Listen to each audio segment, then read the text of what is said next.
Hello. Okay, sweet. Good morning, everybody. Hope you're having a good long weekend.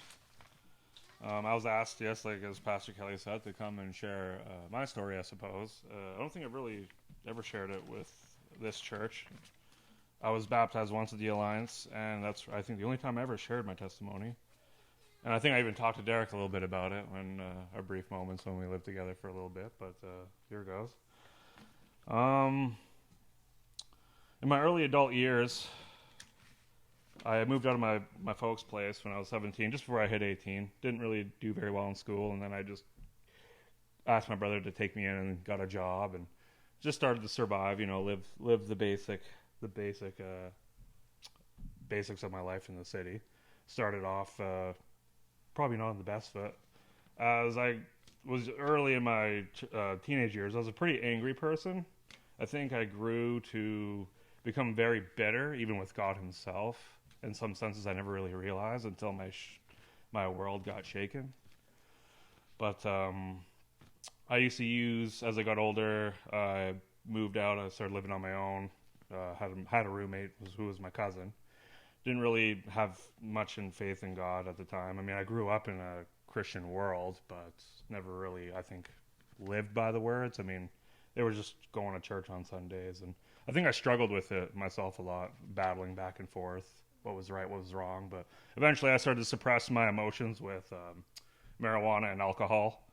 I used to kind of hide from decisions, tough choices. It was easier to just not involve myself into life, just to hide, kind of live. You know what I mean? Just survive, doing nothing crazy. Throughout the years, it just grew better. I mean, my brother, we never really had a strong relationship. I mean, I have four brothers, so there's five of us. We grew up. My oldest brother kind of had a very similar basic life experience that I was going through, and then he turned around in his early years. Started to learn to school in the ways of a pastor in the Calgary, I believe at their university, and that's when we started to get to know each other a little bit better. He wanted to get to know me. I didn't mind. Throughout, he had eventually had to come back to Edmonton to work for school. I mean, things aren't cheap, but he started to poke around a little bit. I just got my license, so I started driving. We would carpool because we were kind of on the same side of the city, so we would talk to each other, and he would start to share his story. And I mean, this is during the whole time we're working. I'm doing my own thing, not really caring. But he started to ask me tough questions. Started to really bring anger out in me. Started to really like tick me off in some senses, you could say. Um, we would talk and discuss. I mean, for the most part, we got along. But I think when it got really personal, which was what he was trying to work toward, that's when it started to hit home. That's when he started to pull my true colors out. When I started to show a lot of anger and aggression toward God Himself. And eventually, later, he had to go back to Calgary, go to school. He's just started his family. So I was just left to ponder. I was like, okay, started pondering, started doing things. I think God molds us over time. I think I always want to take the quick route in life. I always want the shortcuts. I always want to get the easy way out. What's the best way? The best bang for my buck. And God really wasn't all about that. So I guess I really never cared. And I was on the fence with God. So after my brother went back to Calgary, I was all like, okay, well, I'll give it a shot. But it never really worked out for me. It wasn't what I had in mind. So I guess and I never really cared about what God wanted for me or what God wanted in general, whether it was for me or not. I just didn't have any interest in what He was trying to do. So I keep living out my sinful nature. I keep reverting back to my old ways. Eventually, I started making mistakes. At the time, I had a girlfriend, which later she got pregnant. Eventually, I was left. She told me, but she told her family first. And eventually, I kind of was left out of the decision making. She just basically was told to take care of it and locked me out. Some senses I was relieved. In some sense, like you could say, I guess I was like, oh, okay, well, I suppose I didn't mind. But I think some of the very close friends I had at the time I told, and everyone's like, oh, you dodged a bullet or you got lucky. But at the time, something inside me began to change. I realized I needed to take ownership of my own mistakes. Life started to get really real. I was playing around and didn't realize the consequence of my own actions and hurting other people.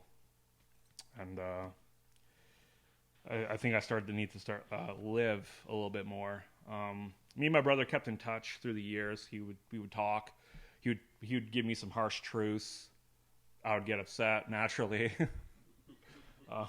But I always kept coming back. I kept asking because he never really attacked me. He didn't really, in some sense, Bible thump me. He wasn't out to get me. You know what I mean? Some people, they take offense, and usually when I get offended, I just lock down. I'm like a fortress. Walls go up, the drawbridge closes. That's it. It's time to retreat. But I guess I just started to wonder because I always had battles with myself. You're always trying to figure out what's right, what's wrong. I guess I was trying to wake up. So through the years, mistakes after mistakes, kept indulging in my sinful natures, kept living my life. After a while, I just felt like I was losing control of everything in my life. I don't know, just things weren't going the way I expected them to, and I was, in some senses, trying to just make it myself again. And my brother, a year before, offered me, he's like, you can always come out, live with us. We'll be more than happy to take you in, and I'm sure you'll figure it out. God will maybe pave a path for you, and it's scary at that time because, I grew up in Edmonton area. I've lived all around it, but I've never actually left. And I've visited Kindersley a few times when he was out here, and it's scary because to me, there's nowhere to go. Where do you work? What do people do out here? But it worried me because I was a survivalist. I needed a big city because you can survive. No one pays attention to you when you're in a city. No one cares. You can get around, no problem. You're a nobody. It's easy. Out here, your name, once you build a name, once you get a reputation, things change for you. But so I came out here eventually. I felt like the water was rising, and I eventually left. The people I was living with at the time, I told, listen, this is what's going to happen. I'm going to leave. Gave plenty of notice, and naturally, you bitter a lot of friends. You lose a lot of friends, and that's the bottom line is when you start to take ownership of your own life and want to make a change, you're going to annoy a lot of other people, but it's not really about them. Sometimes, in some sense, it really wasn't about me. I was trying to discover what God had planned for me because maybe there was something more. My brother did all this, and he spoke. He was the only one that was willing to crack my bubble and actually tell me something worthwhile. He wasn't just trying to annoy me and then hurt me and then leave me. He was actually trying to do something. He was trying to do he was trying to do God's work, and that's what he was learning to do. And from there on, I came to Kindersley to begin my discipleship in Christ and learning what being a true Christian is all about, not just for my own needs. In some senses, we lose control. I lost control of my life, and I felt like, I need God so I can regain it. And now I discover that to really find Jesus, I need to lose control of my life yet again, because you need to let God take over. That's when you let him. And that's when it gets really scary. And even through coming here, I've met so many great people. People have come and gone. With the discipleship, my brother was teaching me more and more about it. I was learning with other people, like-minded Christians. Had a hard time. First couple years here were a struggle. They were a little tough. I kind of battered down the hatches yet again and just started living. I lived with my brother when he had a place here. I lived in the basement and just kind of didn't go anywhere again, So I digressed a little bit, a couple steps forward, many more steps backwards, I suppose. But at the end, I started to figure out for myself that things just weren't worth it anymore. The old life I lived, the things I used to cling on to, they didn't have the same effect anymore. And I just started to kind of focus more on what God wanted, at least so I thought. Sometimes, even to this day, I still don't even know. It gets pretty scary, even in a year like this year. It can be tough, but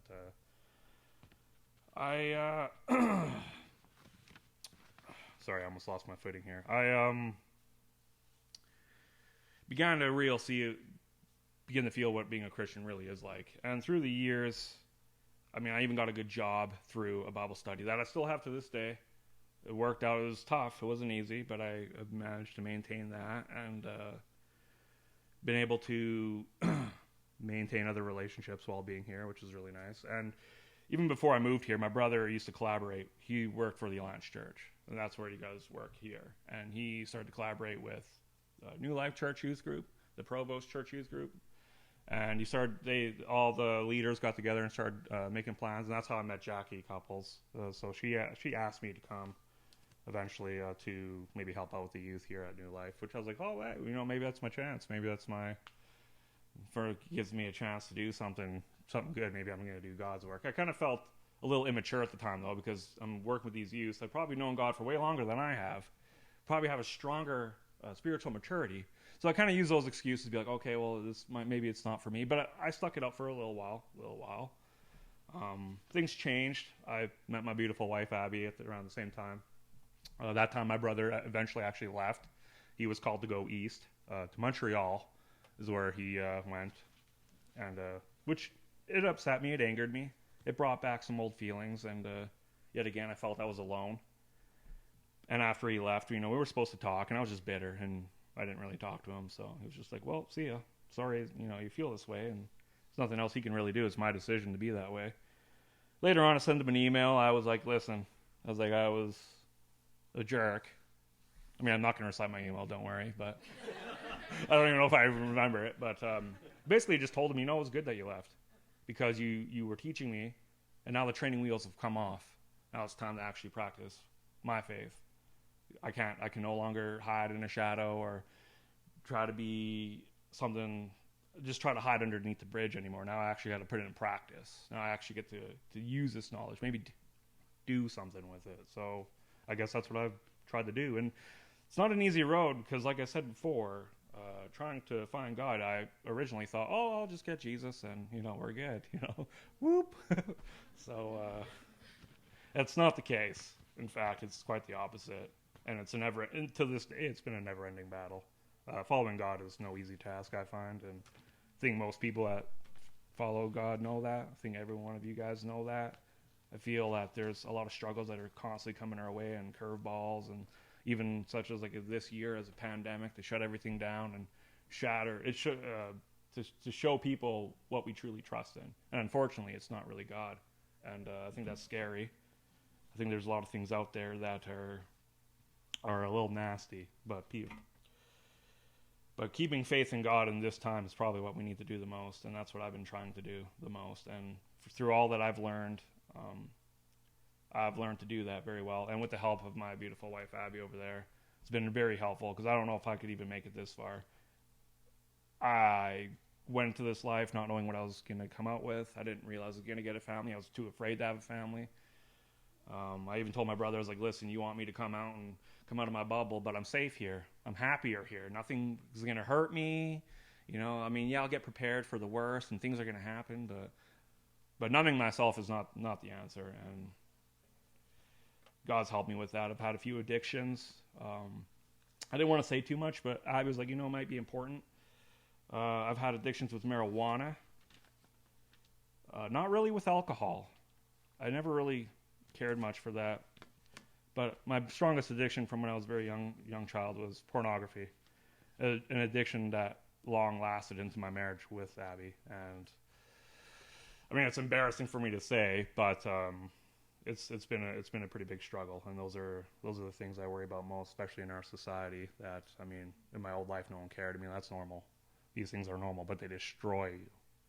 They destroy us. They destroy our soul. They rot us from the core. And I think that's as I become more devout to a Christ follower, following Jesus and the works that he's done, I'm starting to see the gaps of sin that have left in between us, like a cataclysm, like a big hole that are separating us from God. And thanks to Jesus, he can fill that hole and he can guide us there. But that doesn't mean there's going to be a fight or a struggle. Doesn't mean that you're going to have to work at it. Like all relationships, communication is key. Same with God. You got to keep in communication with his people, his communities. We got to pick each other up, especially when we go down. Starting to knowing what a Christian truly is made me a very different person, and definitely has changed. It's still changing. I'm not done changing. Even right now, I'm still going. So I think that's about it. I'll wrap that up there. Thank you.